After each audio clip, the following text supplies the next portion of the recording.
నమస్తే SR7 TV news కి స్వాగతం. రైతులు వేసవి కాలంలో తక్కువ నీటితో తక్కువ కాల వ్యవధిలో పండే పంటలు మాత్రమే వేయాలి. వ్యవసాయ శాస్త్రవేత్త డాక్టర్ పి శ్రీవల్లి, వైఎస్ఆర్ కడప జిల్లా ఊటుకూరు వ్యవసాయ పరిశోధన కేంద్రం రైతులు వేసవి కాలంలో వేయవలసిన పంటల గురించి, పంటలపై తీసుకోవాల్సిన సస్య రక్షణ చర్యల గురించి శాస్త్రవేత్త డాక్టర్ పి శ్రీవల్లి మాట్లాడుతూ, వేసవి కాలంలో రైతులు వేసే పంటలు తక్కువ కాల పరిమితిలో తక్కువ నీటితో పండే పంటలుగా, ఎక్కువ దిగుబడి ఇచ్చే పంటలుగా పెసర, మినుము, అలసంద లాంటి పంటలు వేసుకోవచ్చు అని, మినుములో LGG 607574, WGG 42 అనే రకాలను సాగు చేసుకోవచ్చని, అలసందలో TPT C29 అనే రకము మంచి దిగుబడిని ఇస్తుందని, పండ్ల తోటలుగా దోసకాయ, పుచ్చకాయ లాంటివి సాగు చేసుకోవచ్చని, చిరుధాన్యాలుగా కొర్ర, రాగి, సజ్జ లాంటి పంటలు వేసుకోవచ్చని, కొర్ర పంటగా గరుడు అనే రకం ఈ ప్రాంతానికి అనువుగా ఉంటుందని, రాగి పంటలో వకుల, తిరుమల వంటి రకాలు సాగు చేసుకోవచ్చని తెలియజేశారు. మరింత సమాచారం వీడియో రూపంగా తెలియపరచడమైంది. ఆర్వి కృష్ణారెడ్డి, అన్నమయ్య జిల్లా, వైఎస్ఆర్ కడప జిల్లాల ఇన్ఛార్జ్. SR7 టీవీకి స్వాగతం. నా పేరు ఆర్వి కృష్ణారెడ్డి, అన్నమయ్య, వైఎస్ఆర్ కడప జిల్లాల ఇన్ఛార్జ్. మరి ఎక్కువగా వ్యవసాయం లాభసాటిగా ఉంటే మరి దేశం కూడా అభివృద్ధి చెందడానికి ఆస్కారం ఉంటుంది, రైతులు కూడా అభివృద్ధి చెందడానికి ఆస్కారం ఉంటుంది. మరి అలాంటి వ్యవసాయం అవగాహన లేకుండా రైతులు పంట పొలాలు పెట్టడం వలన నష్టపోవడం జరుగుతూ ఉంటుంది. మరి మనము వైఎస్ఆర్ కడప జిల్లా ఊటుకూరు వ్యవసాయ పరిశోధన కేంద్రం నుంచి మన వ్యవసాయ శాస్త్రవేత్త గారితో మరి ఈ వేసవికాలం సందర్భంగా రైతులు మరి చిరుధాన్య పంటలకు సంబంధించి ఏ పంటలు వేసుకుంటే లాభసాటిగా ఉంటుంది ఈ వేసవి పరిస్థితులకు అనుకూలంగా అనేది దానిపైన మనం ఒక సమాచారాన్ని మరి శాస్త్రవేత్త గారితో తీసుకుందాం. నమస్తే మేడం. మరి వ్యవసాయం అనేది మన దేశానికి ప్రధానమైన జీవనాధారంగా ఉండేటువంటిది. ఇలాంటి వ్యవసాయం మరి రైతులు అవగాహన లేకుండా చేయడం వల్ల ఎంతో నష్టపోవడం కూడా జరుగుతూ ఉంది. మరి ఇప్పుడు ఉండేటువంటి వేసవి కాలం పరిస్థితులకు అనుకూలంగా చిరుధాన్య పంటలు ఏవైతే అనుకూలంగా ఉంటాయనేది మీరు ఒక సమాచారాన్ని ఇవ్వండి మేడం. నేను పట్టుకున్నా, చెప్పండి మేడం. కొంచెం పక్క ఉన్నా. SR7 టీవీ ప్రేక్షకులకి నమస్కారం. ఇంకా కొంచెం దగ్గరికి రైట్.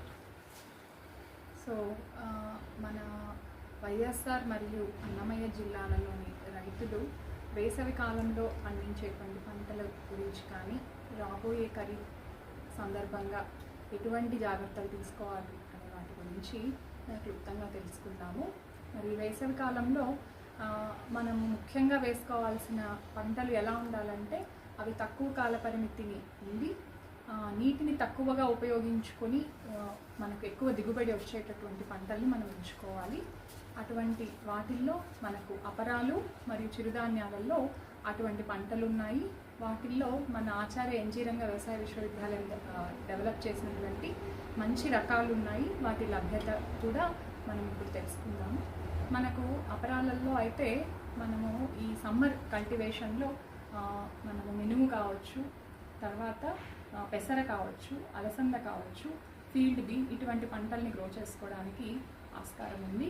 మరి వేసవిలో తక్కువ కాల పరిమితి ఉన్నటువంటి ఈ మినుము రకాలైనటువంటి LGG 607, 574 మరియు WGG 42 అనే రకాలను మనం గ్రో చేసుకోవచ్చు. తర్వాత మనకు మినుములో అయితే LBG రకాలైనటువంటి 904, 932, TBG 104 ఇటువంటి రకాలను మనము గ్రో చేసుకోవడానికి ఆస్కారం ఉంది. మరియు PU31 కూడా మన రైతులు బాగా ఇష్టపడతారు. ఏదైనా కూడా పల్లాకును తట్టుకునేటువంటి, మనకు వేసవిలో వచ్చేటువంటి ఈ పల్లాకు తెగులను తట్టుకునేటువంటి రకాలను మనం గ్రో చేసుకోవడం ముఖ్యము. మరియు అలసందలో TPTC29 అనే రకము బాగా మంచి ఈల్డ్ని ఇస్తుంది. తిరుపతి ప్రాంతీయ పరిశోధనా స్థానం నుంచి ఈ రకము విడుదల అవ్వడం జరిగింది. సో ఈ రకం బోల్డ్గా ఉంది, మంచి దిగుబడిని కూడా ఇవ్వడం జరుగుతూ ఉంది. మరియు తిరుపతి ఫీల్డ్ బీన్ 1 అనే రకము కూడా ఇది మనకు షార్ట్ డ్యూరేషన్ రకం అనమాట. 90 నుంచి 100 రోజుల లోపలే వస్తుంది. మనము తక్కువ స్పేసింగ్లో కూడా వేసుకొని ఎక్కువ ఈల్డ్ రావడానికి, సమ్మర్లో కల్టివేట్ చేసుకోవడానికి ఉపయోగపడేటువంటి మంచి పంట TFB1 కూడా. వాటితో పాటుగా ఇంకా మనకు ఈ పండ్ల తోటల సాగు మామూలుగా ఈ ఏమంటారు పుచ్చకాయ కానీ దోస కానీ ఇవన్నీ మామూలుగా ఫార్మర్స్ వేసుకుంటూనే ఉంటారు. మరియు ఇంకా చిరుధాన్యాల సంగతికి వస్తే కనుక కొర్ర మరియు రాగి ఏదైనా కూడా నీటి వసతి కిందనే మనము వేసుకోవడం జరుగుతుంది. నీటి లభ్యతను కూడా చూసుకోవాలి. సో లభ్యత బాగుంటేనే మనం ఏవైనా మంచి పంటలు వేసుకోవడానికి అవకాశం ఉంది. అటువంటి వాటిల్లో కొర్రకు సంబంధించినటువంటి తక్కువ కాల పరిమితి అంటే 60 నుంచి 62 రోజుల్లో వచ్చేటువంటి గరుడ అనే రకాన్ని మనం సాగు చేసుకోవడం లాభదాయకము. అంటే అది 60 రోజులు 2 నెలల పంట కాబట్టి, ప్లస్ మనకు మెకానికల్ హార్వెస్టింగ్కి మల్టీ హార్వెస్టర్ థ్రెషర్ అనేది అవైలబిలిటీలోకి రావడం వల్ల ఈజీగా హార్వెస్ట్ చేసుకోవచ్చు. అంతేకాకుండా మనకు రాగి నీటి వసతి కింద అయితేనే ఇవన్నీ కూడా గ్రో చేసుకోవాలి. సో రాగి రకాలు బకుళా కావచ్చు, తిరుమల కావచ్చు, ఇటువంటి రకాలన్నీ కూడా మనకు అవైలబిలిటీ ఉన్నాయి. మన పరిశోధనా స్థానం పెరుమాళ్లపల్లి నుంచి మరియు విజయనగరం పరిశోధనా స్థానాల నుంచి కూడా విడుదలైనటువంటి రకాలు రాగిలో మంచి రకాలు ఉన్నాయి. ఇంద్రావతి అనే రకం, ఇటువంటి రకాలన్నీ కూడా మనం గ్రో చేసుకోవచ్చు. ఇవి కాకుండా ఇంకా మనము నెక్స్ట్ సమ్మర్ సీజన్కి, ఇప్పుడు సమ్మర్ సీజన్ అయిపోయినాక నెక్స్ట్ ఖరీఫ్ సీజన్లో మనకు ఏమొస్తుందంటే యూజువల్గా మనం రికమెండ్ చేసే కొన్ని ప్రాంతాల్లో మన డిస్ట్రిక్ట్స్లో ఏం చేస్తున్నారంటే శనగ వేసుకుంటున్నారు. దాని ముందు ఉన్నటువంటి కాలానికి ఏవి పంటలు గ్రో చేసుకోవడం లేదు. సో దాంట్లో మనకు కొర్ర బాగా ఫిట్ ఇన్ అవుతుంది అనమాట. అంటే కొర్ర వేసుకోవడం వల్ల శనగ ముందు మనం షార్ట్ డ్యూరేషన్ కొర్ర వేసుకోవడం వల్ల మీకు మనకు ఏమంటారు 2 కాలాలలోనూ మీకు పంట పండించడం జరగడం వల్ల మీకు లాభము అనేది వస్తుంది. కాబట్టి కొర్ర మినుముకు ముందు కొర్ర వేసుకోవడం అనేది కూడా రైతులకు లాభదాయకము.